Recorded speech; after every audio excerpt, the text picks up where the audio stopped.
السلام عليكم ورحمة الله وبركاته. وعليكم السلام ورحمة الله وبركاته. إن الحمد لله نحمده ونستعينه ونستغفره ونؤمن به ونتوكل عليه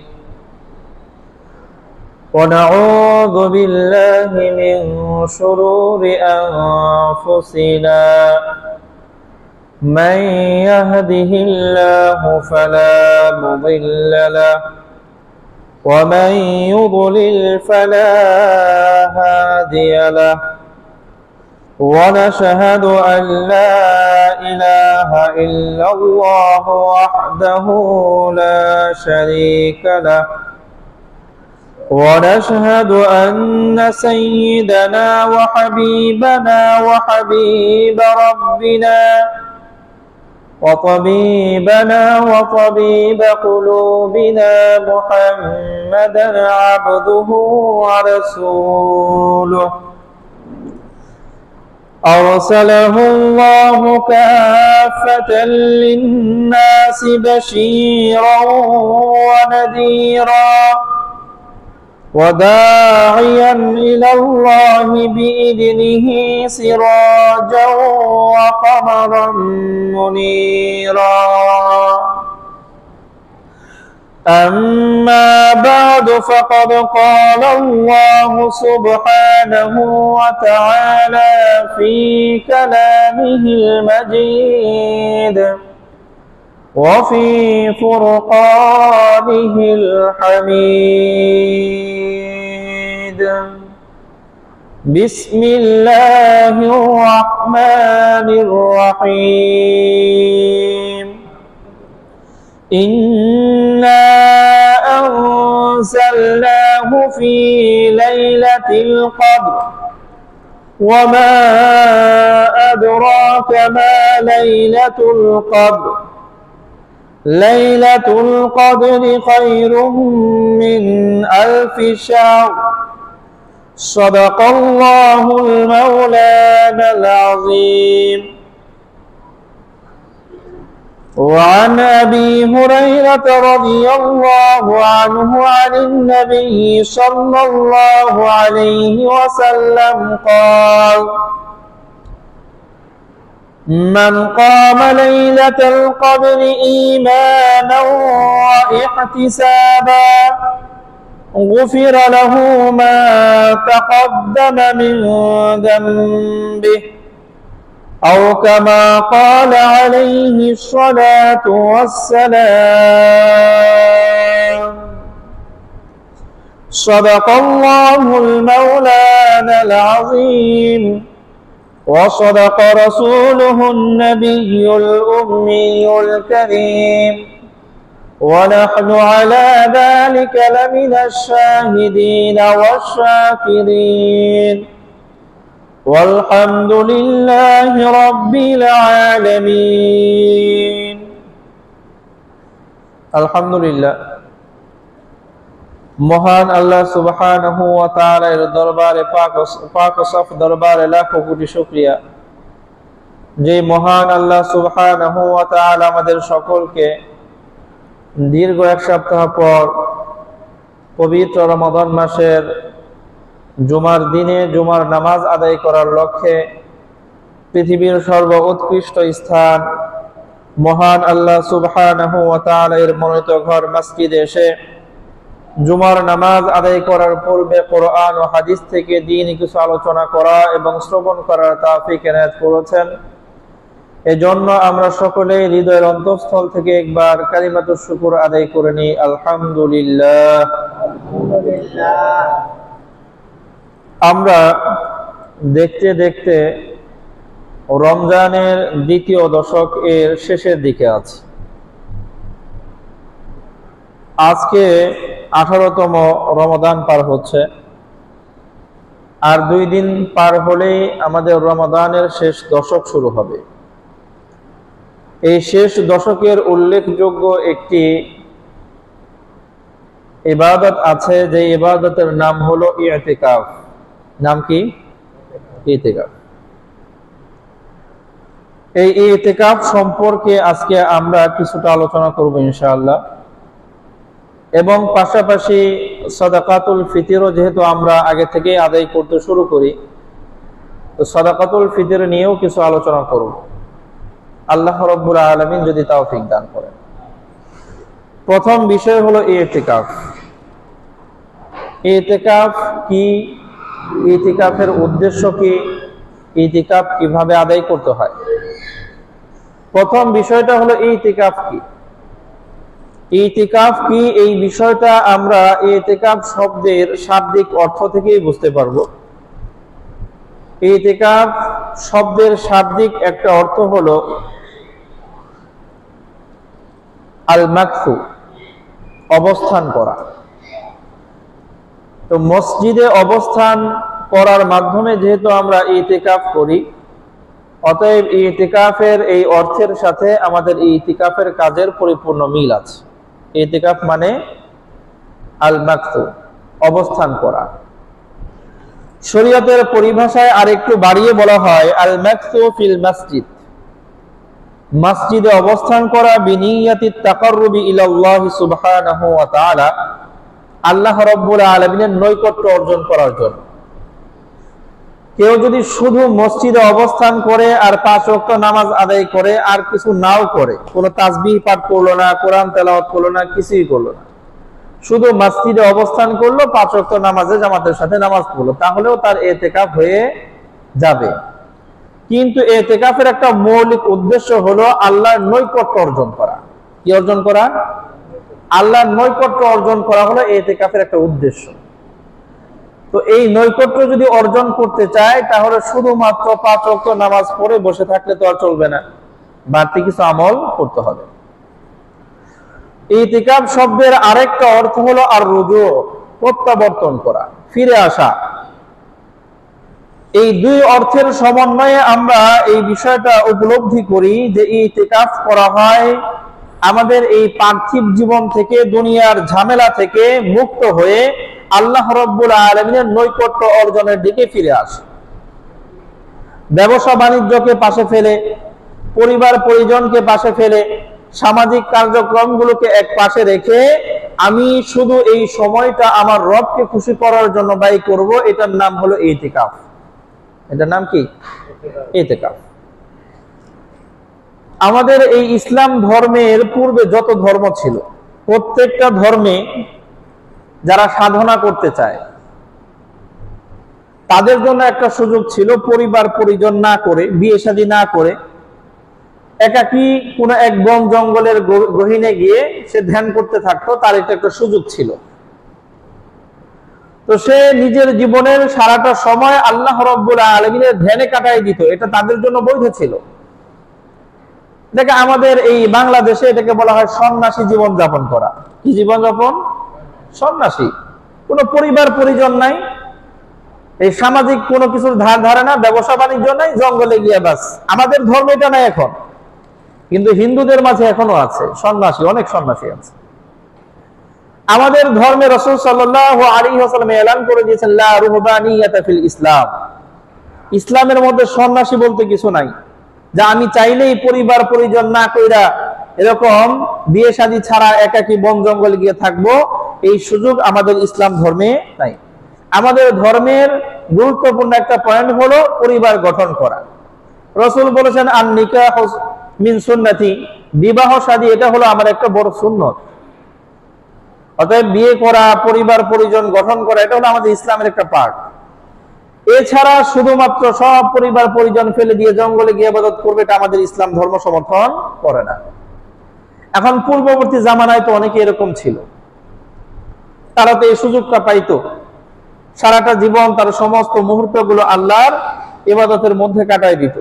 আমরা তো এত সুযোগ পাই না। কিন্তু আমাদের জন্য আল্লাহ রাব্বুল আলামিন এই রমাদান মাসে ইতিকাফ নামক একটা নিয়ামত, ইবাদত দান করেছেন, যে ইবাদতের মাধ্যমে আমি চাইলে সেই সন্ন্যাসীদের মতো যারা পরিবার ছেড়ে, যারা সমাজ ছেড়ে, যারা ব্যবসা বাণিজ্য ছেড়ে, সব কিছু ছেড়ে শুধুমাত্র কার ধ্যান করতেন? আল্লাহ ধ্যান করতেন।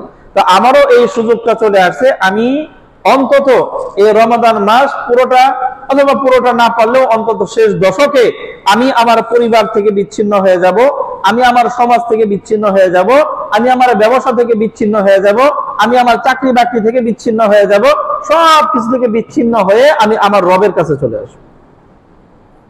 এটার নাম হলো ইতিকাফ। তো ইতিকাফের মূল উদ্দেশ্যই হলো আল্লাহ রাব্বুল আলামিনের নৈকট্য অর্জন করা, দুনিয়ার সমস্ত ঝামেলা থেকে মুক্ত হয়ে আল্লাহর কাছে ফিরে আসা। এটার নাম কি? ইতিকাফ। তো এটাই যদি ইতিকাফের উদ্দেশ্য হয়, তাহলে মসজিদে ইতিকাফের নিয়তে বসলাম, বসার পরে তাসবিহ তাহলিল আমার নাই, কোরআন তেলাওয়াতে আমার মন নাই, আমি শুধু বাহিরে থেকে কেউ কেন আসে না, কারোর সাথে কেন গল্প করার সুযোগ পাই না, আমার ওই ব্যবসার খোঁজ খবর কেন নিতে পারতেছি না, একটু পর পর ফোন দিতেছি, এই যে এই সমস্ত কাজ যদি করি, এগুলো হলো ইতিকাফের খেলাফ কাজ, বিপরীত কাজ। এগুলো ইতিকাফের শান না। ইতিকাফের ক্ষেত্রে রাসূল সাল্লাল্লাহু আলাইহি ওয়াসাল্লামের আমল ছিল এরকম যে রাসূল সাল্লাল্লাহু আলাইহি ওয়াসাল্লাম মসজিদের এক পাশে উনি একটা তাঁবু টানাইতেন। কি টানাইতেন? একটা তাঁবু। আমরা স্বাভাবিকভাবে এখন পর্দা মনে করতে পারি, একটা পর্দা টানায় নিতেন। মসজিদে যারা এমনিতে ইবাদত করতে আসবে তারা এক পাশে, যিনি ইতিকাফ করতে আসছে উনি আরেক পাশে। তো শুধুমাত্র আমার পরিবার থেকে আমি দূরে তাই না, শুধুমাত্র আমার সমাজ আর ব্যবসা থেকে আমি দূরে তাই না, যারা মসজিদে অন্য ইবাদত করতে আসছে আমি তাদের থেকেও একটু দূরে, যে না আমি তো বসছি আল্লাহর দিকে ফেরার উদ্দেশ্যে, আমি তো বসছি আমার রবকে খুশি করার জন্য, আমি তো বসছি আমার রবের নৈকট্য অর্জন করার জন্য। অতএব পরিবারের থেকে আমি যেরকম বিচ্ছিন্ন, আমার ব্যবসা থেকে আমি যেমন বিচ্ছিন্ন, দুনিয়ার সমস্ত মানুষদের খোঁজ খবর নেওয়া থেকে আমি আজকে বিচ্ছিন্ন।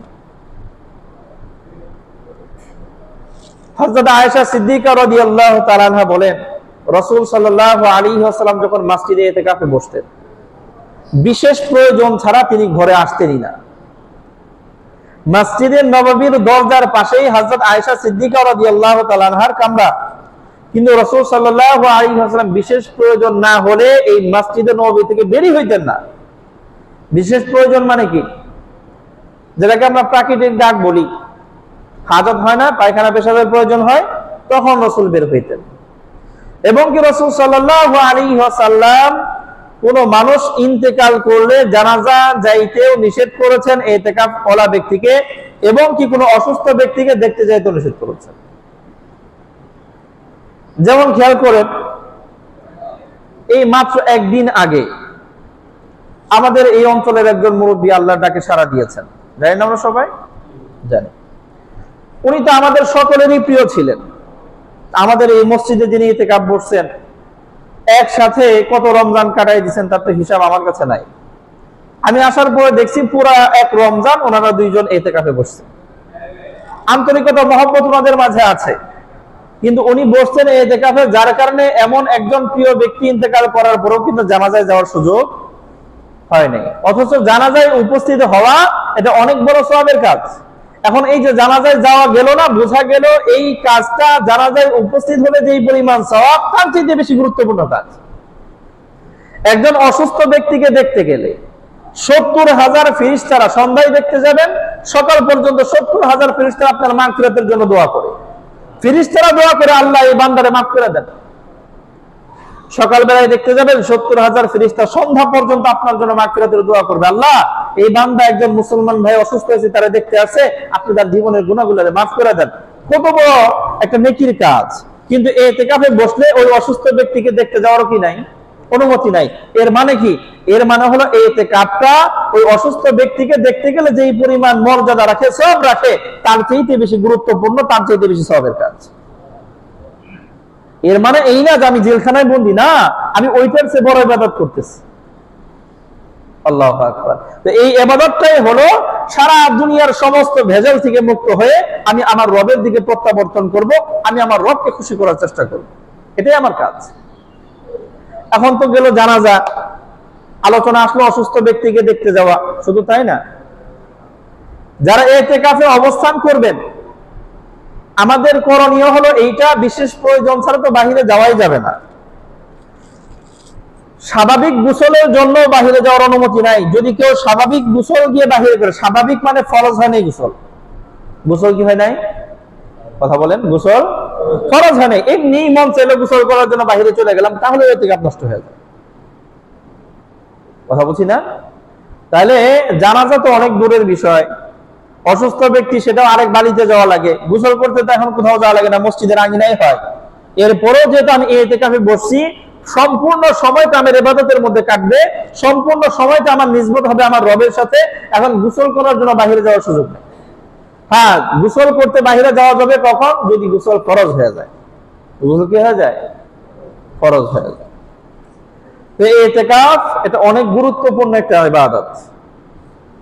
হাদিসের মধ্যে আছে রাসূল আরবি সাল্লাল্লাহু আলাইহি ওয়াসাল্লাম মদিনায় যাওয়ার পরে, হিজরতের পর রাসূল সাল্লাল্লাহু আলাইহি ওয়াসাল্লাম যে 10 বছর জীবন যাপন করেছেন মদিনায়, এই সম্পূর্ণ সময়টা রাসূল আরবি সাল্লাল্লাহু আলাইহি ওয়াসাল্লাম প্রত্যেক বছরই ইতিকাফ করতেন। প্রতি বছর, কোনো বছর গ্যাপ দেন নাই।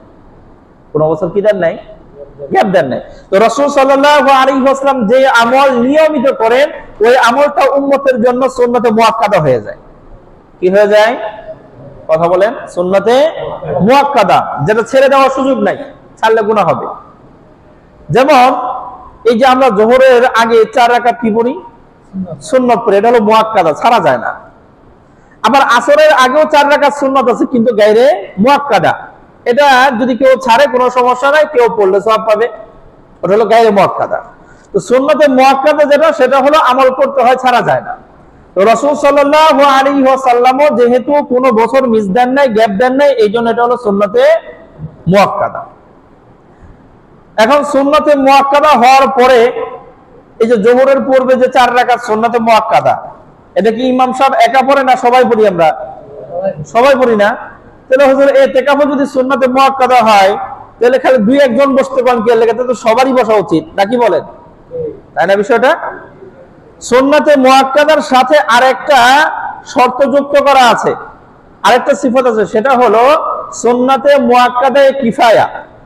সুন্নতে মুআক্কাদায়ে কিফায়া, যেরকম আমরা একটা কিফায়ার কথা জানি, সেটা হলো ফরজে কিফায়া। ফরজে কিসের নামাজ জানো? ফরজে কিফায়া জানাজার নামাজ। কিসের নামাজ? এই ফরজে কিফায়ার মানে কি? ফরজে কিফায়ার মানে হলো সমাজের কিছু সংখ্যক মানুষ যদি এটা আদায় করে দেয়, সবার পক্ষ থেকে কি হয়ে যায়? যদি কেউ আদায় না করে, তাহলে সবাই গুনাহগার হবে। এই ফতোয়া তো জানি আমরা, নাকি বলেন? কথা বলেন। তো এই ইতিকাফ করাটাও হলো সুন্নতে মুআক্কাদা, তবে কিফায়া। সমাজের 2-1 জন যদি আদায় করে দেয়, সবার পক্ষ থেকে আদায় হয়ে যাবে। কিন্তু যদি কেউ আদায় না করে, তাহলে সকলেই গুনাহগার হবে। সকলে কি হবে? গুনাহগার হবে। এই জন্য প্রত্যেক সমাজ থেকে মসজিদে ইতিকাফের জন্য ন্যূনতম 1 জন ব্যক্তি বসতেই হবে। কয়জন? 1 জন ব্যক্তি কি করা লাগবে? বসতেই হবে, বাধ্যতামূলক। এটা সুন্নতে মুআক্কাদা। একজনও যদি না বসে, তাহলে সমাজের প্রত্যেকটা মানুষ কি হবে? কথা বলেন, গুনাহগার হবে। এখন এই ক্ষেত্রে আমরা আরেকটা কাজ করি, একটু জেনে নেই। সেই কাজ হলো, আমরা তো কেউ বসতে চাই না। এখন শেষ মুহূর্তে আমরা দাঁড়াই যে কেউ তো বসবে না, এই সমাজের নিরীহ একজন মানুষ, ওই মানুষের ধৈর্য বান্ধা টাকা পয়সা দিয়ে তারপর আমরা কি করি? বসাই নেই। এই ক্ষেত্রে সাধারণ মাসআলা আমরা জানি, সেই মাসআলা হলো ইতিকাফ করা এটা গুরুত্বপূর্ণ একটা ইবাদত। গুরুত্বপূর্ণ কি? ইবাদত। আর ইবাদত এটা টাকার মাধ্যমে করাইলে হয় না। ইবাদত কি করা যায় না? টাকার মাধ্যমে করানো যায় না।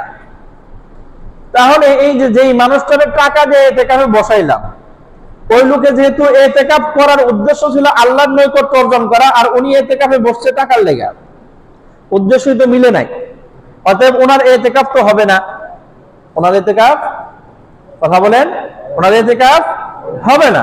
তাহলে যারে দিয়ে আমরা ইতিকাফ করাইলাম, তার ইতিকাফ যদি হয়, তাইলে তো আমরা সমাজের সবাই এই গুনাহ থেকে মুক্ত হব। তার তো ইতিকাফই হইল না, তা আমাদের গুনাহ মুক্তি কেমনে হইব? কারণ তার ইতিকাফ হইলে না আমাদের গুনাহ মুক্ত হব। কথা বুঝি না? অতএব টাকা পয়সা দিয়ে যদি ধরে বেঁধে একজনের ইতিকাফে বসায় দেয়, তাহলে আমাদের সবাই যে এই সুন্নাতে মুআক্কাদা থেকে মুক্তি পায় যাবো, জীবনেও না।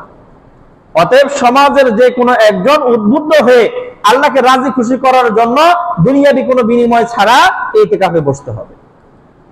কথা কি বুঝতে পারলাম? এটা হয়তো আমি নিজে প্রস্তুত হব, অথবা আমার আশপাশের কাউকে আমি এটাকে বুঝিয়ে তারপরে তাকে কি করব, প্রস্তুত করব। এখন একজন মানুষ ইতিকাফে বসছে, সে কারো কাছে কোনো বিনিময় চায় না, আমরা তাকে চুক্তি করেও বসাই নাই, কিন্তু সমাজের মানুষেরা চিন্তা করলাম এই একজন মানুষ উনি ইতিকাফ কইরা আমাদের সকলের গুনাহগুলো মাওকুফ করাই দিল, না তো সবাই গুনাহগার হইতাম। তাহলে যেহেতু আমার সকলের উপকার করছে, তাহলে আহেন ঈদের সময় তারা আমরা কিছু হাদিয়া তোহফা দিই। কথা বলেন, হয় না এরকম? যেন একটু পাঞ্জাবি দেই, লুঙ্গি দেই, গেঞ্জি দেই, হয় এরকম বিভিন্ন সমাজে হয়। এতে কোনো সমস্যা নাই, এতে কোনো, কথা বলেন, এতে কোনো সমস্যা নাই। আপনি তো তাদের বিনিময় দিচ্ছেন না, আপনারা খুশি হয়ে তারা হাদিয়া দিচ্ছেন, যেহেতু আমাদের সকলের পক্ষ থেকে সে এটা কাজটা করে দিছে, তারা আমরা কিছু হাদিয়া দেই। এই হাদিয়া দেওয়া জায়েজ আছে, তার জন্য নেওয়াও কি আছে, জায়েজ আছে। সেই ইবাদতের বিনিময় নেই। ইবাদতের বিনিময় কখন হবে? যখন আমরা তার চুক্তি করে বসাবো। বসো 10 দিন বসো, প্রতিদিনের জন্য 500 করে দিবনি, 5000 টাকা। না 5000 টাকা হইব না, আমি তো প্রতিদিন কাজ করলে 1000 টাকা করে কামাই দিতে পারি। ঠিক আছে 1000 দিবি, 1000 তেমনি কামাই পারি। তখন না, ঠিক আছে প্রতিদিনে 1500 করে দিবি। এটা কি হয়ে গেল? কথা বলে, বিজনেস হয়ে গেল না? এটা তো ইবাদত হলো না, এটা কি হলো? বিজনেস, দুনিয়াবি কাজ হয়ে গেল। এই জন্য আমরা যে সমাজের আছি, আমাদের সমাজের কাউকে এরকম চুক্তি করে বসাইতে যাব না, কারণ চুক্তি করে বসাইলে টাকাও লস, আর যে ইতিকাফে বসলো আমাদের যে মাথা থেকে গুনাহ মুক্ত হবে তাও তার হইলো না, লাভ কি হইলো? এজন্য চুক্তি করে বসাবো না, নিজেরা প্রস্তুত হব, অথবা আমাদের আশেপাশে যারা আছে তাদেরকে এই ইতিকাফের ফাজাইলটা বুঝিয়ে তাদেরকে কি করব, ইনশাআল্লাহ প্রস্তুত করব। আল্লাহ, ইতিকাফের অনেক বড় ফজিলত আছে। বাইহাকি শরীফের মধ্যে একটা হাদিস আছে, হযরত হুসাইন ইবনে আলী রাদিয়াল্লাহু আনহু তিনি বর্ণনা করেছেন, রাসূল সাল্লাল্লাহু আলাইহি ওয়াসাল্লাম বলেছেন, মান ইতাকাফা আশারান ফি রমাদান, যে ব্যক্তি রমাদান মাসের 10 দিন ইতিকাফ করবে। কয় দিন? 10 দিন। 10 দিন বলা হলো কেন? কারণ ইতিকাফ 10 দিনের কম করা যায়, ইতিকাফ 1 দিনও করা যায়, ইতিকাফ 1 ঘন্টাও করা যায়, ইতিকাফ 1 মিনিটের জন্যও করা যায়। তবে আমি যতটুকু সময় করব ততটুকু সময়ের কি পাবো? সওয়াব পাবো। কিন্তু রমাদানের ইতিকাফ যেটা আমাদের জন্য সুন্নাতে কিফায়া, সুন্নাতে মুআক্কাদায়ে কিফায়া, সেটা হলো 10 দিন। কয় দিন? 10 দিন। এই রমাদানের ইতিকাফ যদি কেউ করে, কানা কাহাজ্জাতাইন ওয়া উমরাতাইন, রাসূল সাল্লাল্লাহু আলাইহি ওয়াসাল্লাম বলেছেন এই 10 দিন ইতিকাফ করার কারণে সে 2টা হজ এবং 2টা উমরার সমপরিমাণ সওয়াব পায়। কয়টা হজ আর কয়টা উমরা? আচ্ছা, হজের কথা একটু পরে বলি। আমরা বর্তমান জামানায় কেউ যদি উমরায় যেতে চাই, কোথায় কোথায় উমরায় যাওয়ার জন্য 2টা কাজ করা লাগবে। এক হইলো কমপক্ষে 1.5 লাখ টাকা খরচ করতে হইব। কয় লাখ? এছাড়া তো আর উমরা করা সম্ভব না আমাদের এই বর্তমান সময়ে। কয় লাখ লাগে? 1.5 লাখ। আর দ্বিতীয় কাজ হলো এই না বৈশা বৈশা করান যাব না, আমগা এলাকায় বইবে করান যাব, আমরা কই যাইতে হইব? মক্কা যেতে হইব না, সেইখানে যাইতে হবে, তারপরে উমরা হবে। তাহলে 1.5 লক্ষ টাকা খরচ করতে হবে, আর এর জন্য আমাকে সফর করতে হবে, জার্নি করতে হবে, তারপরে আমার একটা উমরা হলো। আবার 1.5 লাখ টাকা খরচ করে আবার জার্নি করে তারপরে আরেকটা উমরা হবে। 3 লাখ টাকা খরচ করতে হবে, 2 বার জার্নি করতে হবে, তারপরে কি হবে? 2টা উমরা হবে। এই 2টা উমরার সওয়াব আমি আমার মহল্লার মসজিদে 10 দিন বসে পেয়ে যেতেছি। কল্পনা করা যায়? এর তো শুধু উমরার কথা গেল। আমাদের বর্তমান জামানায় হজ করতে গেলে কত টাকা লাগে? 7-8 লাখ লাগে না? আচ্ছা, এই 7-8 লাখ টাকা আমাদের এই সমাজের মধ্যে কয়জন মানুষ আছে যার নিয়মিত ব্যবহার কাজের অতিরিক্ত 7-8 লাখ টাকা জমা আছে? কয়জন আছে যে চাইলেই হজে যাইতে পারবে এরকম সামর্থ্য কয়জনের আছে? 7-8 লাখ টাকা হজ করতে লাগে বলেই তো এখন মানুষ হজ করার চিন্তা ভাবনায় মাথা থেকে উঠে গেছে গা, খালি উমরায় দৌড় পারতেছি নাকি বলে?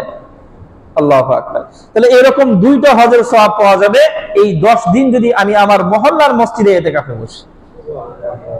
তাহলে ইতিকাফে বসলাম কই? বাড়ির থেকে খালি মহল্লার মসজিদে গেলাম, টাকা পয়সা এই 1.5 লাখ 2 লাখ 7 লাখ খরচ করা লাগে নাই, বাড়ির থেকে খাওয়ান দিছে, খালি খাইছি। ইতিকাফে মসজিদে বসছি, কিছু নিয়মিত ইবাদত গুলো করেছি, আল্লাহ রাব্বুল আলামিন আমার আমল নামায় 2টা কবুল হজ আর উমরার সওয়াব দান করে দিলেন। আমি এত টাকা খরচ করে যদি হজ করতে যাই আর উমরা করতে যাই, ওই উমরা আর ওই হজ আমার কবুল হবে কিনা সেটাও তো আমি জানি না। কথা বলেন না? কিন্তু আমার এই ইতিকাফ যদি সঠিকভাবে হয়ে যায়, তো আল্লাহ রাব্বুল আলামিন আমার আমলনামায় 2টা কবুল হজ আর 2টা কবুল উমরার সওয়াব লিখে দিবেন। এর চাইতে দামি ইবাদত আর কি হইতে পারে? এই ইবাদতের জন্য আবার মানুষ আমার দুনিয়ার টাকার লোভ দেখায় তারপরে বসাইবো, আমার চাইতে বেঈমান আর কে হইতে পারে? আমার চাইতে নির্বুধ আর কে হইতে পারে? কথা বলছি না? এত বড় সওয়াবের কাজ আমি তো এমনিতেই বসবো। আল্লাহ রাব্বুল আলামিন আমাদেরকে তৌফিক দান করুন। আল্লাহু আকবার।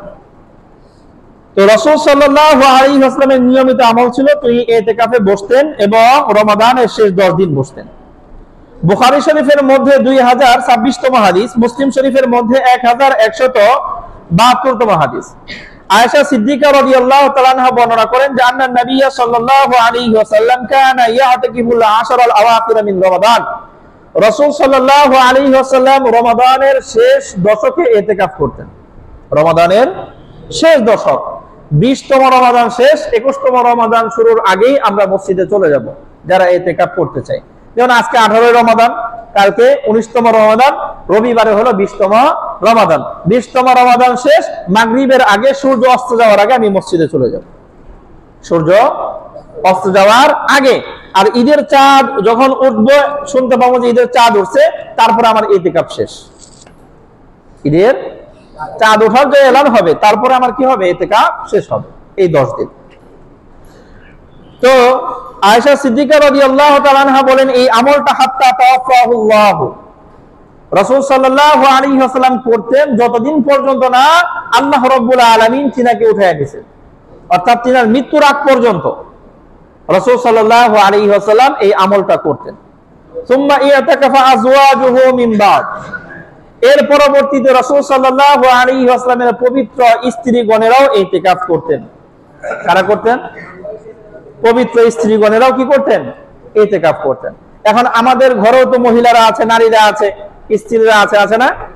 আর কথা বলেন কেন? কথা বলেন না। আমাদের বাড়ির নারীরা যদি ইতিকাফ করতে চায়, তো তারা ইতিকাফ করবে কোথায়? তাদের ইতিকাফের বিধান হলো তারা নিজের বাড়িতে ঘরের মধ্যে একটা জায়গা নির্ধারণ করে নেবে, এই জায়গার মধ্যে আমি ইবাদত করব। জায়গা যতটুকু নির্ধারণ করে নেবে, ওই জায়গাটুকু এমন ভাবে সাজিয়ে নেবে যেই জায়গায় বসলে ইবাদত করতে মনে চায়।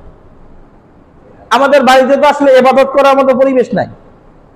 বিশেষ করে আমি শুনেছি রাসূল সাল্লাল্লাহু আলাইহি ওয়াসাল্লামের সেই ভূমিতে, দেশে, সেই মক্কা মদিনার মধ্যে মানুষেরা যত বড় দালান কোঠায় করে নিজেদের ঘরের ভিতরে একটা ইবাদতের নির্দিষ্ট জায়গা করে রাখে।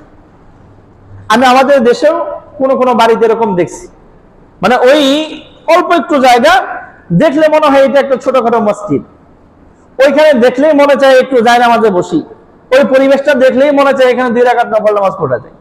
না, আমাদের বেশিরভাগ বাড়িতে এরকম কি নাই? কথা বলেন, পরিবেশ নাই। আমাদের বাড়িতে টিভি দেখার পরিবেশ আছে। কি দেখার পরিবেশ আছে? কথা বলেন, টিভি দেখার পরিবেশ আছে। আমাদের বাড়িতে গল্প গুজব করার পরিবেশ আছে। আমাদের বাড়িতে যদি নারীরা গীবত করতে চায়, ওইটার জন্য আলাদা উঠান বরাদ্দ করা আছে, এখানে বসে তারা গীবত করতে পারবে। কিন্তু আমাদের নারীরা যদি নিবৃত্তে ইবাদত করতে চায়, ইবাদত করার মতো কোনো পরিবেশ নেই, আলাদা কোনো পরিবেশ করা নাই। তো যাই হোক, ইতিকাফ যদি আমাদের নারীরা করতে চায়, তাহলে ঘরের মধ্যে একটা জায়গা নির্ধারণ করবে, ইবাদতের মতো পরিবেশ করে রাখবে, সে সেখান থেকে উঠবে না বিশেষ প্রয়োজন ছাড়া, ওইখানে ইতিকাফ করবে। তো রাসূল সাল্লাল্লাহু আলাইহি ওয়াসাল্লাম রমাদানের শেষ দশকে ইতিকাফ করতেন। শুধু তাই না, বিশেষ করে রাসূল সাল্লাল্লাহু আলাইহি ওয়াসাল্লামের যেই বছর ইন্তেকাল হয়েছে, ওই বছর রাসূল সাল্লাল্লাহু আলাইহি ওয়াসাল্লাম 10 দিন ইতিকাফ করেন না। বুখারী শরীফের মধ্যে হযরত আবু হুরায়রা রাদিয়াল্লাহু আনহু থেকে বর্ণিত, তিনি বলেন কানা নবী সাল্লাল্লাহু আলাইহি ওয়াসাল্লাম ইয়াতাকিফু ফি কুল্লি রমাদান 10 আইয়াম, প্রত্যেক রমাদানে রাসূল সাল্লাল্লাহু আলাইহি ওয়াসাল্লাম 10 দিন করে ইতিকাফ করতেন। কয় দিন? 10 দিন। কিন্তু ফালাম্মা কানা আল-আমুল লাযী কুবিদা ফি, কিন্তু যখন ওই বছর আসলো যেই বছর রাসূলের ইন্তেকাল হয়েছে, যেই বছর রাসূল সাল্লাল্লাহু আলাইহি ওয়াসাল্লাম এই ইহলোক ত্যাগ করেছেন, ওই বছর যখন আসলো, রমাদান আসলো, ইতিকাফা 20 ইয়াওমান, সে বছর রাসূল সাল্লাল্লাহু আলাইহি ওয়াসাল্লাম 20 দিন ইতিকাফ করেছেন। কয়দিন? তাহলে সারা জীবন 10 দিন 10 দিন 10 দিন মৃত্যু হবে যে বছর, ওই বছর রাসূল কি ইবাদত কমায় দিবেন না আরো বাড়ায় দিবেন? বাড়ায় দিবেন। অতএব আমরাও যারা ইতিকাফ করতে চাই, যৌবনে করতে করতে বার্ধক্যে গিয়া মনে করি যে আমি তো বুঝে গেছি এখন আর ইতিকাফ করব কেমনে, কথা বলছেন না? তো না, আমরা যৌবনে ইতিকাফ করব, বৃদ্ধকালে ইতিকাফের পরিমাণ আরো বাড়াইয়া দিব ইনশাআল্লাহ। কথা বলেন? তো রাসূল তো শেষ জামানায় আমল বাড়ায় দিছে, আমরা শেষ জামানায় গিয়ে কমাই দিতে চাই কেন? আমার হয়তো শরীর বুঝে গেছি গিয়ে এখন আর কেমনে, এখন ইতিকাফ করার সময়, এখন আপনার দুনিয়ার কোনো ব্যস্ততাই নাই। ইতিকাফ করে আরো ভালো সময় এটা, যুবকরাও করবে, যারা মুরব্বী হয়ে গেছে বয়স্ক হয়ে গেছে তারাও আরো করবে বেশি করে ইনশাআল্লাহ।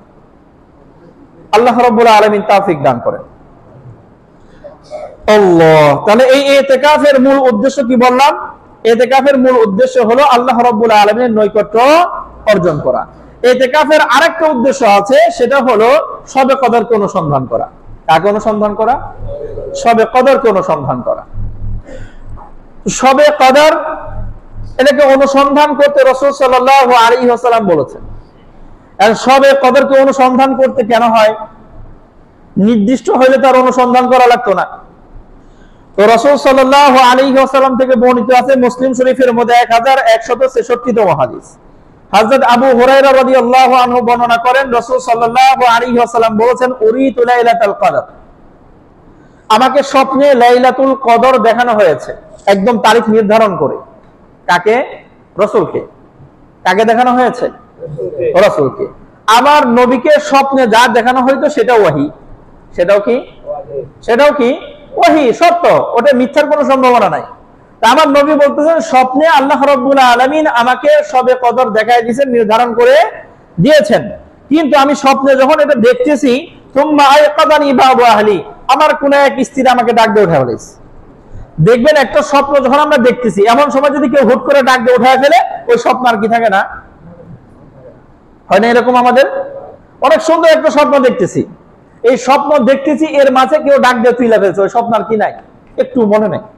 তো রাসূল সাল্লাল্লাহু আলাইহি ওয়াসাল্লাম বলেন, ফানুসিতুহা, ফলে আমাকে ওই যে নির্দিষ্ট শবে কদরের যে একটা নির্ধারিত একটা সময় ছিল, ওটা আমাকে ভুলিয়ে দেওয়া হয়েছে। একটা শব্দ হলো ফানুসিতুহা, আমাকে ভুলিয়ে দেওয়া হয়েছে, আল্লাহ ভুলে গেছেন। আরেক বর্ণনায় পাওয়া যায় ফানাসিতুহা, আমি ভুলে গেছি। তাহলে এখনো আল্লাহ ভুলাই দিয়েছেন আর রাসূলের কথা আমি ভুলে গেছি। যেটাই হোক না কেন, এই যে রাসূল ভুলে গেছেন অথবা আল্লাহ ভুলাই দিয়েছেন, এটার কাহিনী কি? কেন ভুলাই দিয়েছেন? নির্দিষ্ট করে কেন দিলেন না? এটার মধ্যেও আমাদের জন্য একটা পরীক্ষা আছে, ইমতিহান আছে। কি আছে? কথা বলেন। পরীক্ষা আছে। তো এখন এই যে শবে কদরকে আল্লাহ রাব্বুল আলামিন তো ভুলাই দিলেন, এখন রাসূল সাল্লাল্লাহু আলাইহি ওয়াসাল্লাম, বুখারীতে আছে 2020তম হাদিস, হযরত আয়েশা সিদ্দিকা রাদিয়াল্লাহু আনহা বলেন, রাসূল বলেছেন, তাহাররু লাইলাতুল কদরি ফিল আশরিল আওয়াখির মিন রমাদান। রাসূল সাল্লাল্লাহু আলাইহি ওয়াসাল্লাম বলেছেন, রমাদানের শেষ দশকে তোমরা শবে কদরকে তালাশ করবা। আর মুসলিম শরীফের মধ্যে আছে, ফিল আশরিল আওয়াখির মিনাল বিত্রি ফি রমাদান, রমাদান মাসের শেষ 10 দিনের বেজোর রাতগুলোতে তোমরা শবে কদর তালাশ করবা। রমাদানের শেষ 10 দিনের বেজোর রাত, কোন রাত? বেজোর। 21, 23, 25, 27, 29। 21, 23, 25, 27, 29, এই 5টা রাত। কয় রাত? 5টা রাত। এখন খেয়াল করেন তো, এই 5টা রাতকে রাসূল সাল্লাল্লাহু আলাইহি ওয়াসাল্লাম কি করতে বললেন? শবে কদর তালাশ করতে বললেন। কয় রাত? মাত্র 5 রাত। আচ্ছা, এই শবে কদর কি, তার আবার তালাশ করতে হবে? শবে কদর বিষয়টা কি, এটাকে তালাশ করতে হবে, এটা বিষয়টা কি?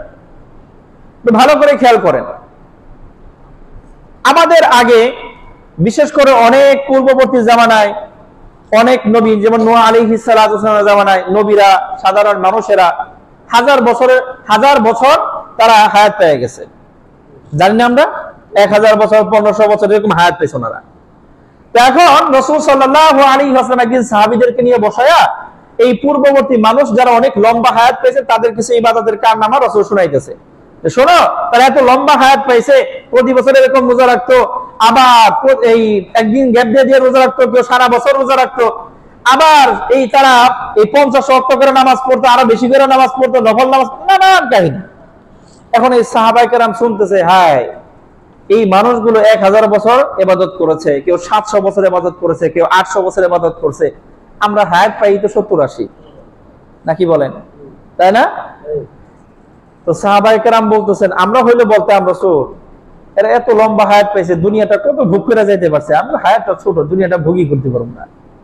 তো সাহাবীরা তো দুনিয়া ভোগের চিন্তা করতেন না, ওনারা বলছেন রাসূল ওনারা এত লম্বা হায়াত পাইছে, কত বেশি বেশি করে ইবাদত করছে, তাহলে ওনারা আল্লাহরে কত বেশি খুশি করে ফেলাইছে, আমগো হায়াত তো ছোট। আমরা এই 60 বছরে কয়বার রমজান পাই? 60 বার রমজান পাবো, 60 বারের মধ্যে তো প্রথম 12-13 বছর তো নামালেগি, কথা বলেন, আবার কোন সময় অসুস্থতায় কেটে যায়, আছে না? এই যে অবস্থাটা, কয়টা রমজান পাবো, তারপর এই যে 5 ওয়াক্ত করে কতগুলো আর নামাজ হবে, তাদের তুলনায় তো কিছুই না। তো সাহাবায়ে কেরাম এটা নিয়ে মনক্ষণ আফসোস করতেছেন, রাসূল আমরা তো অল্প হায়াত পেলাম, অল্প ইবাদত করতে পারবো, আল্লাহকে এই ইবাদত দিয়ে তাদের সামনে, তাদেরকে আমরা পিছনে রেখে কেমনে সামনে যাব? তারা 700 বছর ইবাদত দিয়ে আল্লাহরে কত খুশি করে ফেলাইছে, আমরা 60 বছর ইবাদত দিয়ে কত আগে আর যাইতে পারবো? কথা বলেন, এটা একটা আফসোস। যেমন আমাদের মনে আফসোস হয় যে অমুকে 10 কোটি টাকা কামাই ফেলাইছে, আমি তো কেবল 1 কোটিও পারি নাই। কথা বলেন, আফসোস লাগে না? কথা বলেন না কেন লাগে না আমাদের আফসোস? আমাদের আফসোস তো এখানে, অমুকে বিল্ডিং একটা দিয়া ফেলালো 6 তলা, আমি তো বিল্ডিং এর এখন পর্যন্ত ফাউন্ডেশনও দিতে পারি নাই, এই আফসোস আমাদের মনে। সাহাবীদের মনে আফসোস হলো রাসূল তারা তো এত লম্বা সময় ইবাদত করেছে, আল্লাহরে খুশি করে ফেলাইছে, কত আগে চলে গেছে তারা ইবাদতের দিক দিয়া, আমরা 60 বছর আর কতটুকু করতে পারবো, তাদের তুলনায় কত পিছিয়ে থেকে যাব। তখন আল্লাহ রাব্বুল আলামিন এই উম্মতকে খুশি করার জন্য এই যে একটা রাত দান করে দিয়েছেন, একটা রাত। এই রাতটা কি? আমরা সূরা কদর যেটা 30 নম্বর পারায় আছে, কততম পারা? 30তম পারা, ছোট্ট একটা সূরা, 5টা আয়াত মাত্র। আল্লাহ রাব্বুল আলামিন এই সূরার মধ্যে এলান করলেন, সূরা ইন্না আনজালনাহু ফি লাইলাতুল কদর, আমি এই পবিত্র কোরআনকে লাইলাতুল কদরে নাজিল করেছি। কোন রাতে? লাইলাতুল কদর। আমাদের রমাদান যখন শুরু হয়, এর আগে আমরা আলোচনা করেছিলাম যে এই রমাদান মাস এত দামি কেন? কারণ এই মাসে আল্লাহ কি নাজিল করেছেন? শাহরু রমাদান আল্লাযী উনজিলা ফীহিল কুরআন। তাহলে এই মাসের একটা রাত্রিতে লাওহে মাহফুজ থেকে প্রথম আসমানে এক ধাপে কুরআন আসছে, তাহলে ওই এক রাতের কারণে পুরো মাস দামি হয়ে গেছে। তাহলে ওই রাত কত দামি? কথা বলেন, তাহলে ওই রাত কত দামি? তা আল্লাহ রাব্বুল আলামিন বলতে ইন্না আনজালনাহু ফি লাইলাতুল কদর, আমি তো এই কোরআনকে নাজিল করেছি লাইলাতুল কদরে, শবে কদরে। ওমা আদরাকা মা লাইলাতুল কদর, হে নবী আপনি কি জানেন এই লাইলাতুল কদর কত দামি? আমার আল্লাহ তার নবীকে বলতেছেন, আপনি কি জানেন এটা কত দামি? কেন বলতেছেন? যাতে জানার আগ্রহ আরো বেড়ে যায়। কত দামি? আল্লাহ রাব্বুল আলামিন এলান করলেন, শোনো, লাইলাতুল কদরি খায়রুম মিন আলফি শাহর, একটা শবে কদর এটা 1000 মাসের চাইতেও দামি, 1000 মাসের চাইতেও দামি। 1000 মাসে 83 বছর 4 মাস হয়, 1000 মাসে 83 বছর 4 মাস। তাহলে ওই একটা রাত, আমার হায়াত মনে করেন 70 বছর, এরপরেও তো আরো 13 বছর 4 মাস বেশি। আমার হায়াত যদি 70 বছর হয়, তাহলে এই এক রাত যেটা 1000 মাসের চেয়ে দামি, 1000 মাসের চেয়ে দামি, 1000 মাসের চেয়ে আর গেলাম না বাহিরে, 1000 মাস পর্যন্ত যদি হিসাব করি তাহলেও 83 বছর 4 মাস। তার মানে আমার পুরা জীবনের চাইতেও বেশি দামি হলো একটা রাত। এই এক রাত যদি আমি ইবাদত করতে পারি, এই এক রাত যদি আমি নফল ইবাদত করি, ফরজ ইবাদত করি, কোরআন তেলাওয়াত করি, তাহলে এই 83 বছর 4 মাস ইবাদত করলে যে সওয়াব হইতো, ওই সওয়াবগুলো এই এক রাত ইবাদত করার কারণে আল্লাহ আমার আমলনামায় দিয়ে দেবে। তাহলে কেমন করে এই একটা রাত আমার গোটা জীবনের চাইতেও দামি, একটা রাত, কথা বলেন, আমার সারা জীবনের চাইতেও দামি। এখন রাসূল সাল্লাল্লাহু আলাইহি ওয়াসাল্লাম সাহাবীদেরকে বলতেছেন, দেখো আল্লাহ তোমাদের জন্য একটা অফার দিয়েছেন, একটা রাত ইবাদত করবা, 83 বছর 4 মাসের চাইতেও বেশি ইবাদত করার সওয়াব পাইবে। 83 বছর 4 মাসের চেয়েও বেশি, এটা লিমিটেশন না, এর চাইতেও আর কত বেশি আল্লাহ দিবেন আল্লাহ ভালো জানেন। তাহলে এরকম যদি আমি 70 বছর হায়াত পাই, 70 বছরে শবে কদর কতবার আসবে? 70 বার আসবে, কথা বলেন। তো 70 বার আসলে প্রত্যেকবারই তো এরকম 83 বছর 83 বছর করে যাবে। তো তারা হায়াত পেয়েছে 700 বছর, আমার তো এরকম এই প্রত্যেকবার সবে কদরে যদি ইবাদত করি তাহলে আমার তো এই 5000 বছরের উপরে গেল ইবাদত। কথা বলেন, 5000 বছরের চাইতে উপরে যাবে না? 57 5600 বছর হয় যদি 70 বছরের শুধুমাত্র এই 83 বছর 4 মাস হিসাব করি, তাহলে 5600 বছরের উপরে হয়। এখন তাদের হায়াত তো 700 বছর নিয়ে তোমরা ঈর্ষা করছো, কত ইবাদত করছে, আফসোস করছো, হায় হায় কত ইবাদত করে সামনে চলে গেছে। আল্লাহ তোমাদের জন্য অফার দিয়েছেন, এই এক রাত ইবাদত করবা, আল্লাহ রাব্বুল আলামিন এই 83 বছর 4 মাস ইবাদত করার চাইতেও বেশি সওয়াব দান করবেন। এখন বলেন তো এটা কত বড় নিয়ামত না? আচ্ছা, এখন এটা তো হলো পরকালীন নিয়ামত, দ্বীনি নিয়ামত। এখন এই কথাটা একটা সাইডে রাখি, আর মনে রাখবো এই একটা রাত, যেই রাত আমার সারা জীবনের চাইতে দামি, এটাকে পাওয়ার জন্য রাসূল কয়দিন তালাশ করতে বলছেন? মাত্র 5 দিন। রমজানের শেষ দশকের শুধু বেজর রাতগুলো, তাহলে মাত্র 5টা রাত, নাকি বলেন? কয় রাত? আচ্ছা, 5 রাতে কি তালাশ করতে বলছেন? সবে কদর, যেটা আমার সারা জীবনের চাইতেও দামি। আচ্ছা, এখন এটাতে বাদ দিই। এখন মনে করেন আমাদের এই দেশের যদি কোনো মন্ত্রী বা আমাদের প্রধানমন্ত্রী যদি এলান করে যে এই রমাদান মাসের এই 5 দিনে না, এই পুরো রমজান মাস 30 দিন মনে করেন, এই 30 দিনের যে কোনো এক রাত্রিতে রাত 12টার সময় এই যে আমরা মসজিদের পুকুর যে আছে, এই পুকুরের এখানে এই 2 কোটি টাকার একটা বস্তা ফালাইতে হয়ে যাবে, যে আগে ধরতে পারবে এটা তার। অফারটা বুঝছেন? কয় কোটি? 2 কোটি। এটা আমাদের কাছে অনেক কিছু, কারো কাছে কিছুই না। এই 2 কোটি টাকার অফার আসলো, এই 2 কোটি টাকার অফার, এটা আমি খুঁজতে গেলে কতদিন জাগ্রত থাকতে হবে? কয় রাত? পুরো মাস, পুরো রমজান মাস 30 রাত। কত রাত? 30 রাত। ফেলবো কই? এই যে পুকুরের মাঝখানে, যেটা পচা পানি, বুঝছেন, যেখান থেকে আমাদের মশা উৎপাদন হয়, এই পুকুরের মধ্যে ফেলাইবো। অফারটা কি? 2 কোটি টাকা ফেলবে, যে প্রথমে ধরতে পারবে পুরোটা তার। এখন বলেন তো আমাদের এই সমাজের 2-3 জন তো অবশ্যই এখানে পুকুরের সামনে প্রতিবাদে দাঁড়া থাকবে নাকি? 2-3 জন থাকবে? কয়জন থাকবে? হ্যাঁ, কোন ফ্যামিলির একটা সদস্যও কি আর বাদ থাকবো? কথা বলেন, কোন ফ্যামিলির একটা সদস্য তো বাদ থাকবে না। সবাই এসে পুকুরের চারপাশ দিয়ে দাঁড়ায়া কারে কে ধাক্কা মারবো? কথা বলেন। মনে করেন যে বস্তা তো এখনো পরেই নাই, এখানে একটা মাগুর মাছ আছে, এটা কি দিছে? বলকানি জিনিস থেকে বাপ অবস্থা, দেখবেন কে কারে ধাক্কা মেরে ফেলাইছে। কত টাকার জন্য? আচ্ছা, 2 কোটি টাকা আপনার জীবনের চাইতেও দামি। সেটার জন্য আপনি 30টা রাত জাগতে পারবেন, পুরো ফ্যামিলি নিয়ে জাগতে পারবেন, পুরো সমাজের সবাই জাগতে পারবেন। কিন্তু আমার জীবনের চাইতে দামি একটা রাত খোঁজার জন্য আল্লাহ মাত্র 5টা রাত পরীক্ষা করতেছেন, দেখি আমার কোন বান্দা জাগে। কই, আমাদেরকে তো পাওয়া যায় না। কথা বলেন, পাওয়া যায়? তার মানে হলো আমাদের কাছে এই সারা জীবনের চাইতে দামি যে একটা রাত, ওইটার চাইতে 2 কোটি টাকার দাম আমাদের কাছে বেশি। কথা বলেন, তাই না? আল্লাহ মাফ করুক, আল্লাহ বুঝার তৌফিক দান করুন। তাহলে যে রাতটা আমার সারা জীবনের চাইতে দামি, ওই রাতের জন্য মাত্র 5টা রাত আমি জাগতে পারি কিনা, এটা আল্লাহর পক্ষ থেকে একটা পরীক্ষা। যদি নির্ধারণ করে দিতে তাহলে তো এই পরীক্ষা আর হইতো না। আল্লাহ পরীক্ষা করে দেখি আমার কোন বান্দা এই দামি রাতটা খোঁজার জন্য এই 5টা রাত কি করে একটু জাগে। এখন আমরা তো দুর্বল, যতই বলি, যতই ওয়াজ করি, যতই শুনি, আমাদের দিল তো মরা, আমাদের আগ্রহ তৈরি হয় না, আমরা সামনে যাইতেই চাই না। তো ছোট্ট একটা কাজ করবো আমরা সবাই, মনে রাখবো, যেহেতু আমরা এই 5টা রাত লাগাতার জাগ্রত থাকবো, এই নিয়তিত করতে পারি না, সাহসিত করতে পারি না, কিন্তু খেয়াল রাখবো এই 5 রাত 21, 23, 25, 27, 29, এই 5 রাতে আমরা কিছু না কিছু ইবাদত করবো ইনশাআল্লাহ। কথা বলেন, 21তম রাত খুব বেশি পারবো না। তারাবি পড়ার পরে যখন এই যে হুজুর একটু পড়াই দিল, বেতেরের নামাজ পড়াই দিল, অনেকে মনে করে বেতেরের পর আর কোনো নামাজ পড়া যাবে না। না, বেতেরের নামাজ শুধু রমজান মাসে জামাতে হয়, আর কখনো কি হয় না? জামাতে হয় না। অতএব এটা আমি জামাতের সাথে পড়বো, এটা মিস করবো না। আর এই বেতেরের নামাজ পড়ার পরে সুন্নত নফল পড়া যায়, কোনো সমস্যা নাই। তো এই বেতের সহ যখন তারাবি শেষ হয়ে গেল, আমি আর কিছু না পেরে অন্তত 4 রাকাত তো নফল নামাজ পড়তে পারবো না? তাও পড়ব না? কথা বলেন, এটা কি খুব কঠিন হয়ে যাবে? তাহলে এই যে এই 5 রাতিতে আমি বেশি না পড়লাম, অন্তত 4 রাকাত নফল নামাজ পড়ি, তাহলে 83 বছর প্রতিদিন 4 রাকাত নফল নামাজ পড়ার সওয়াব তো আমার আমল নামায় যোগ হলো। কথা বলেন, আর কিছু না পারে অন্তত 10 টাকা তো দান করতে পারো।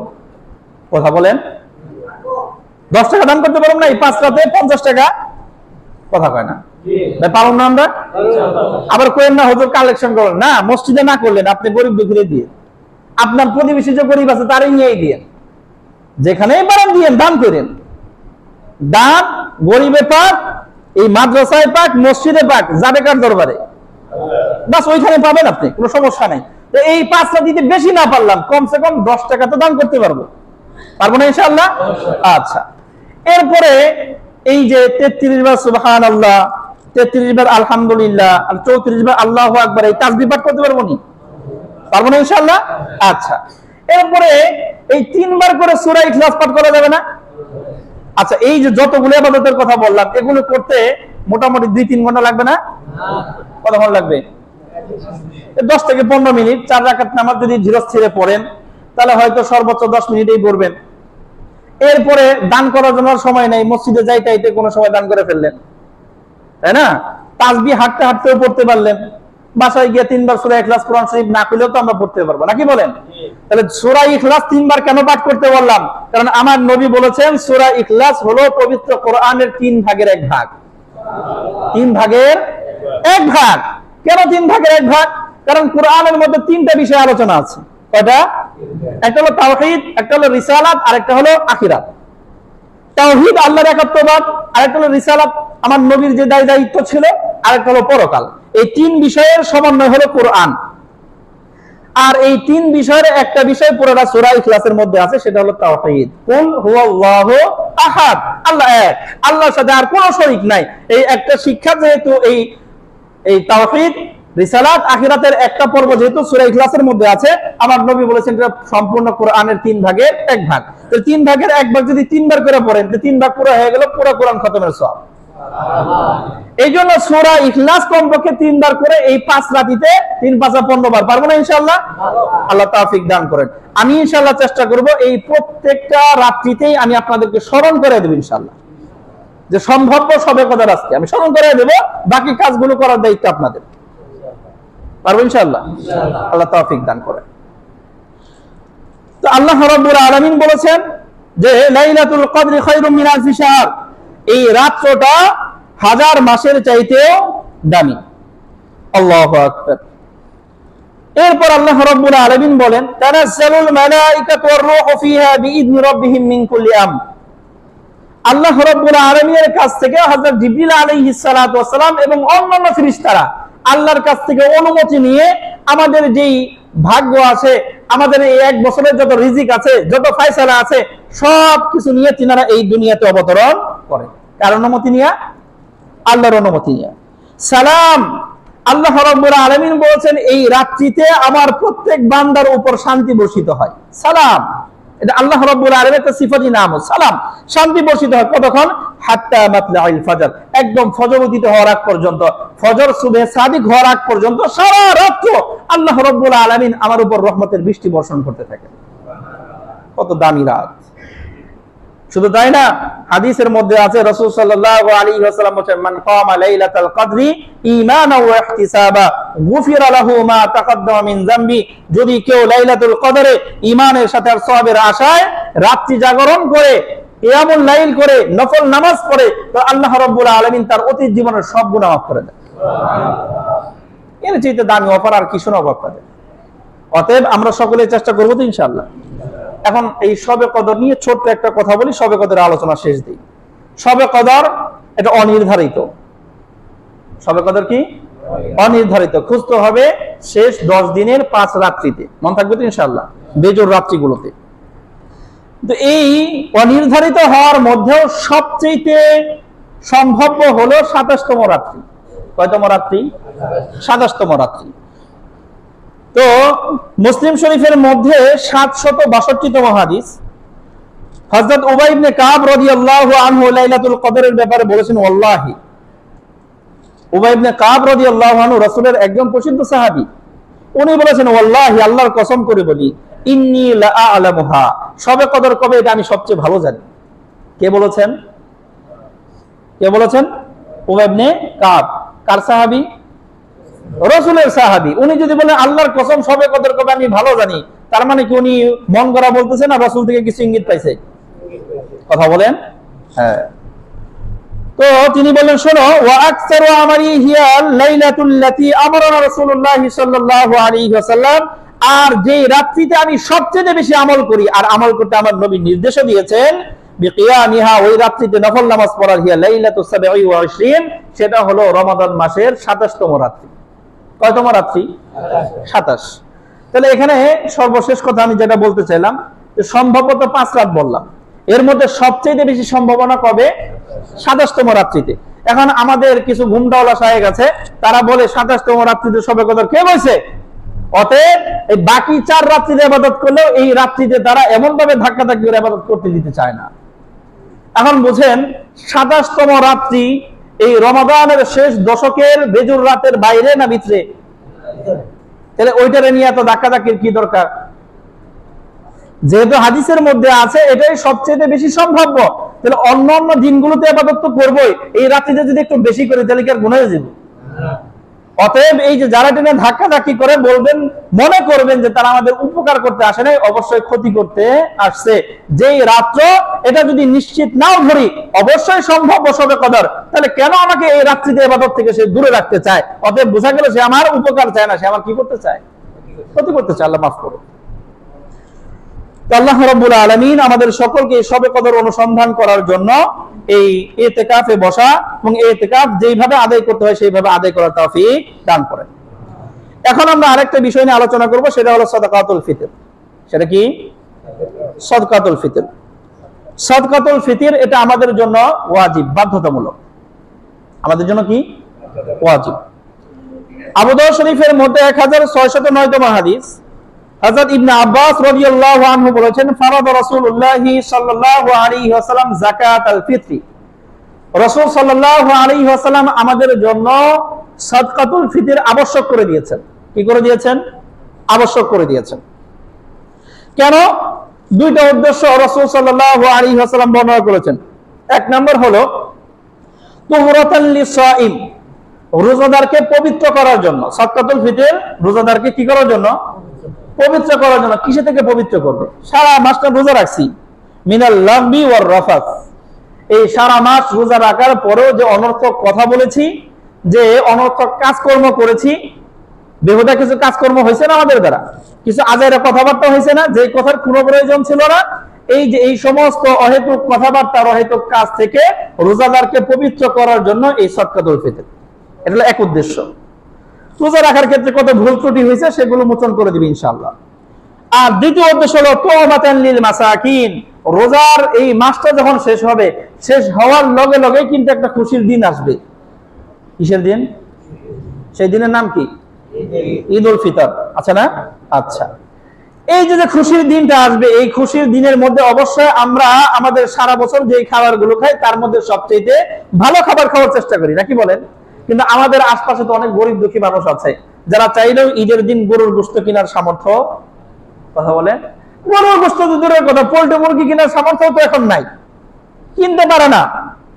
একটু তাকায় দেখেন আপনার আশপাশে এমন লোক আছে সারাটা মাস একটা খেজুর কিনা খাওয়ার মতো সামর্থ্য হয়নি। আমরা তো মনে করি সবাই ধনী হয়ে গেছি, না, এখনো আছে। একটা খেজুর খাবে সাহস পায় না, খেজুরের দোকানে গেছে জিজ্ঞেস করবো কেজি কত করে, এই সাহসটাও পায়নি। আল্লাহু আকবার।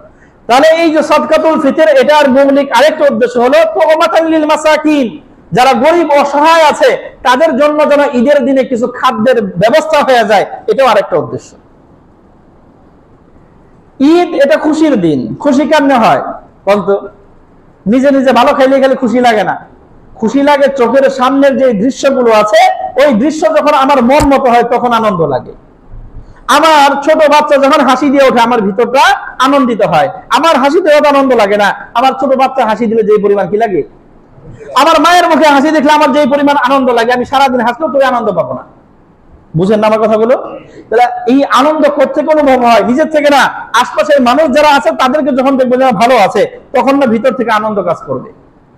আমি ঈদের দিন একদম গরুর গোশত দিয়ে খাইতেছি, ভুমভাম করে হাঁটতেছি, এখন আমি দেখলাম আমার পাশের বাড়ির মানুষটা ডাস্টবিনে গিয়ে খাবার কুড়াইতেছে, তখন আনন্দ লাগবে? কথা বলেন।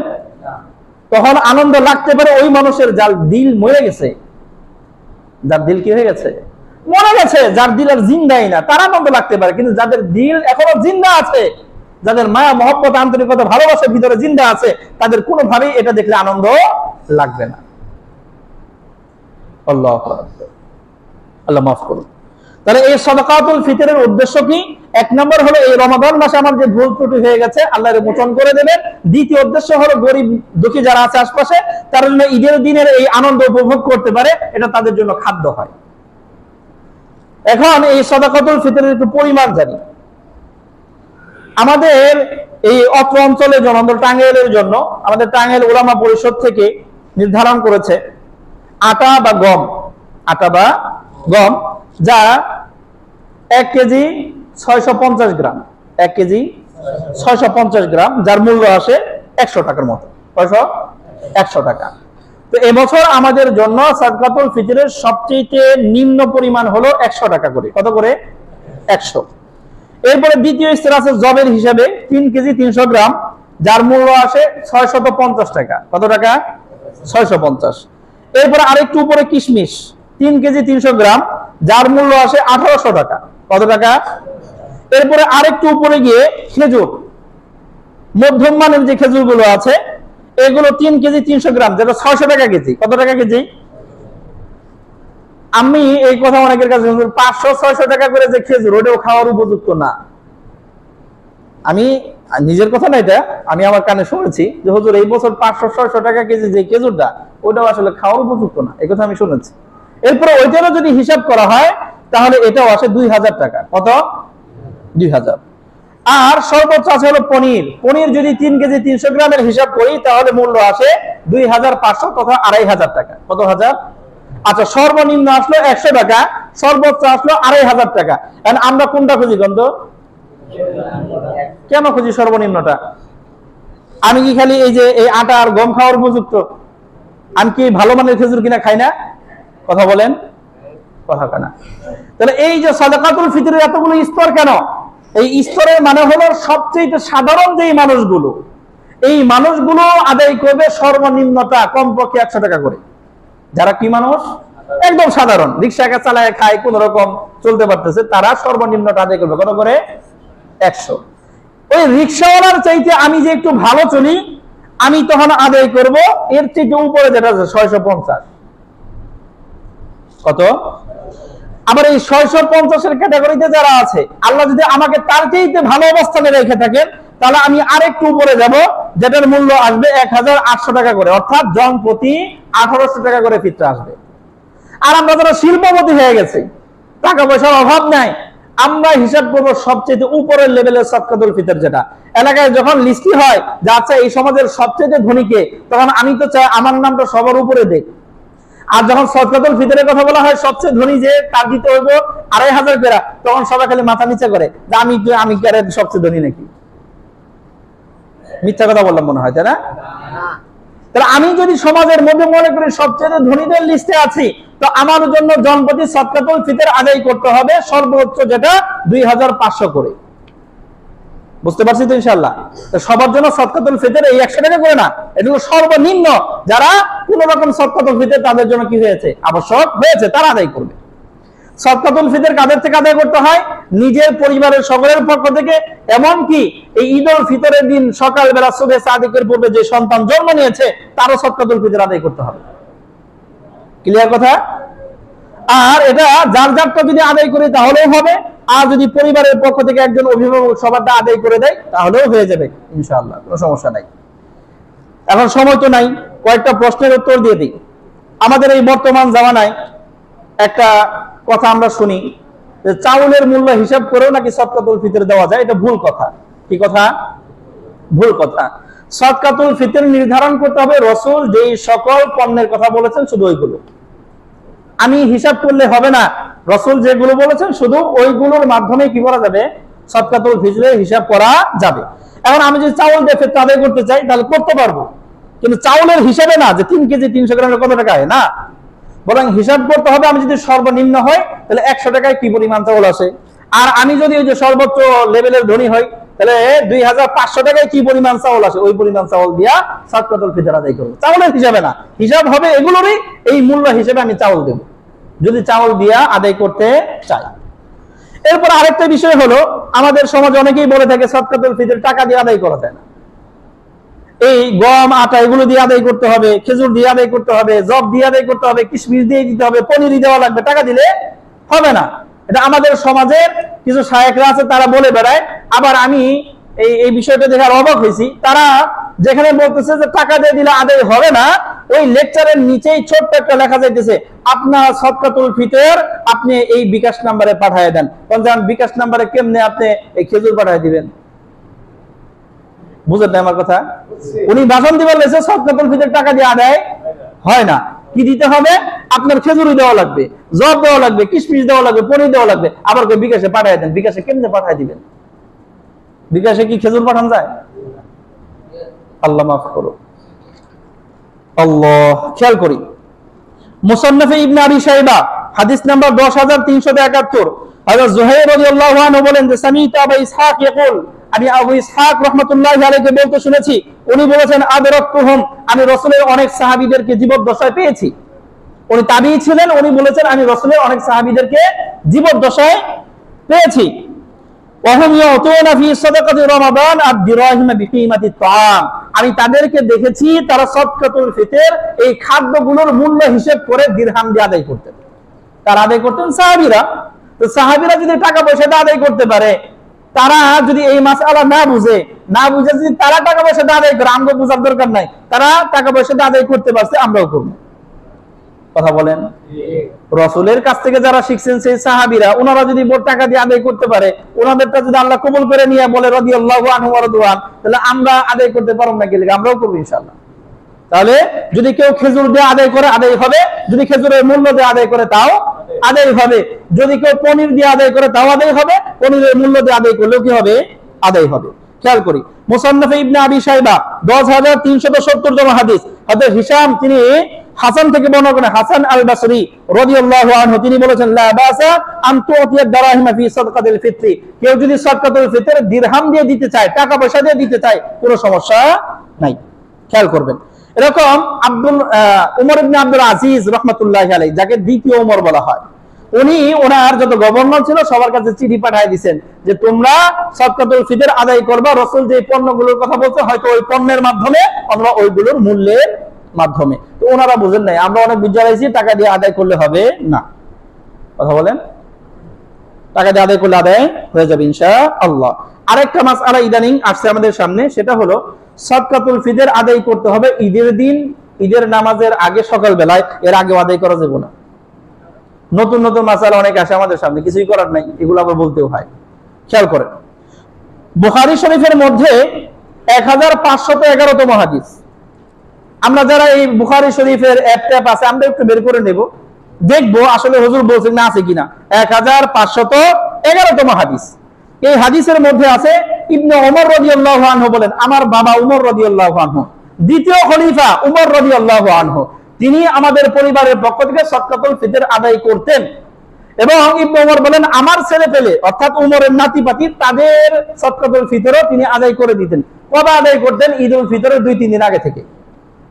ঈদুল ফিতরের, তাহলে উমর রাদিয়াল্লাহু আনহু ঈদুল ফিতরের 2-3 দিন আগে থেকে আদায় শুরু করলে, যদি আদায় হয়ে যায়, তাহলে আমাদের ঈদের দিনের আগের দিন আদায় করলে কেন আদায় হবে না? এই মাসলা করতে গিয়ে আসে। হাদিস বললাম তো বুখারী শরীফের হাদিস। কোন কিতাবের হাদিস? হাদিসের নাম্বারটা কোট করে রাখবেন, অনেকের সন্দেহ থাকে, দেখে নেবেন। 1511তম হাদিস, 1511।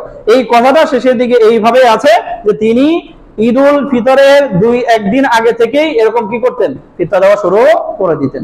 অতএব আমরাও ঈদুল ফিতরের 2-3 দিন আগে থেকেই দিতে শুরু করবো ইনশাআল্লাহ। আরো আগেও যদি দেই তাহলেও কি হবে? আদায় হবে। কিন্তু উত্তম হলো ঈদের ঘাড়াঘাড়ি সময় দেওয়া, কারণ এটার উদ্দেশ্য হলো তুমাতাল লিল মাসাকিন, ঈদের দিন যেন তার আনন্দ উপভোগ করতে পারে। আগে দিলে তো আর ঈদের দিন পর্যন্ত যাবে না, ঈদের আগ দিয়ে দেবো ইনশাআল্লাহ। আগে দেওয়ার জন্য সাধারণ দান সদকা আছে, যাকাত আছে, সেগুলো দিয়ে দেবো, কিন্তু ঈদের আগ দিয়ে আমরা সাদকাতুল ফিতর আদায় করবো ইনশাআল্লাহ। আল্লাহ রাব্বুল আলামিন আমাদের সকলকে তৌফিক দান করেন।